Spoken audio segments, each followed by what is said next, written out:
வணக்கம் நண்பர்களே. நம் உடலில் நோய் எதிர்ப்பு சக்தி பலவீனமாக இருப்பதன் காரணமாகத்தான் காய்ச்சல், இருமல் போன்ற பிரச்சனைகள் நமக்கு அடிக்கடி ஏற்படுகிறது.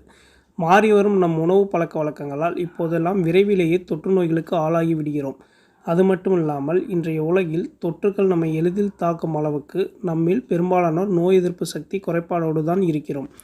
கிருமிகள் மற்றும் தொற்று நோய்களிலிருந்து நம்மை பாதுகாத்து கொள்ள எளிமையாக வீட்டிலேயே என்ன செய்ய முடியும் என்று தான் யோசிக்கிறீர்கள்.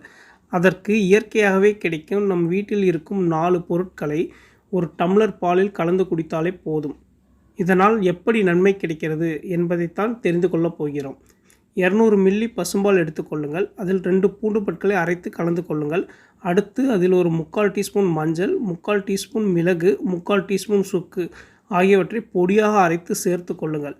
தேவைப்பட்டால் பால் நன்கு ஆறிய பிறகு 1 டீஸ்பூன் தேன் கலந்து குடிக்கலாம். ஒரு நாளைக்கு 2 தடவை இந்த பால் குடிக்கலாம்.